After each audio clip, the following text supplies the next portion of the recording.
ආයි ජෙමනි මොකද කරන්නේ? හලෝ ආච්චි අම්මේ. ඔයා හොදින්ද? මේ මුත්තාච්ච කතා කරන්නේ ෆෝන් එකේ දාලා ඉබ්බෙන්නේ නැහැ. කාටද මුත්තාච්ච කතා කරන්නේ? ෆෝන් එකේ දාලා ඉබ්බෙන්නේ නැහැ. මම ජෙමනි කරු එක කතා කරන පෙන්නේ නැද්ද? දෙමණිත් එක කතා කරනවා ඔයා? ඔව් ඇයි ඊරිසියයිද? අපරාධ මං ඔයාට එදා බණ ටිකක් අහන්න ෆෝන් එක දුන්නේ. තව ටික දවසකින් නානලා දෙමණිගෙන් මහයි. කට වහපිය. ගහක් ගලක් වගේ ඉන්න මුත්තාච්චිටද මේ කියන්නේ? ආයි ජෙමනි මේ දවස්වල වැස්ස අවුව වැටෙන තැන හොයා දෙන්නකෝ. හරි. මම ආච්චි අම්මට අවු තපින්න හොඳ තැනක් හොයාලා දෙන්නම්. අනේ හොඳ තැනම අය පුතා මට හොයලා දීලා තින්නේ අවුව තපින්න.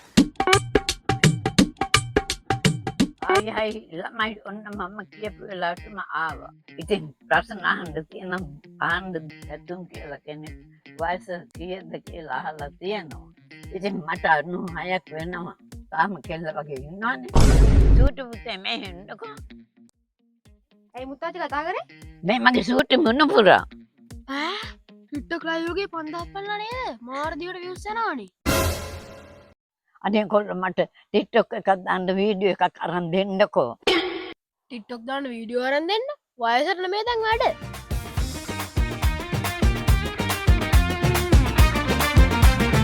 මුත්තාච්ච දැන් විසක් පොය ළඟ එනව නේද?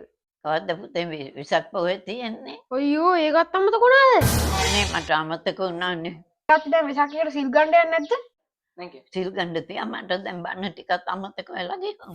ඕක තමයි කියන්නේ ඕනේ දෙයක් ඕනකට වඩා එපා කියලා. හිතන දේ වෙන්නේ වෙන දේ හිතා ගන්න බලන්න ඒ අයි කර හරිය කියන්න ගහක් ගල බෑක කියන ගහක් ගලක් වගේ ඉන්න ගහක් ගලක් වගේ ඉන්න මුත්තාච්චිද අච්චිටද මේ කියන්නේ ගහක් ගලක් වගේ ඉන්න මුත්තාච්චිද මේ කියන්නේ අනේ හොඳ තැනමයි පුතා මේ අනේ හොඳ තැනක් හොයලා දුන්න මයි පුතා මට අවුවත. අනේ හොඳ තැනමයි පුතා මට හොයලා දීලා තින්නේ අවුව තපින්ද කට වහපිය. අයියෝ ඒ අය කළ හරියක් අයියෝ කල හරියක් ජෙමිනි ඇවිත් ප්‍රශ්නවලට උත්තර දෙනවා.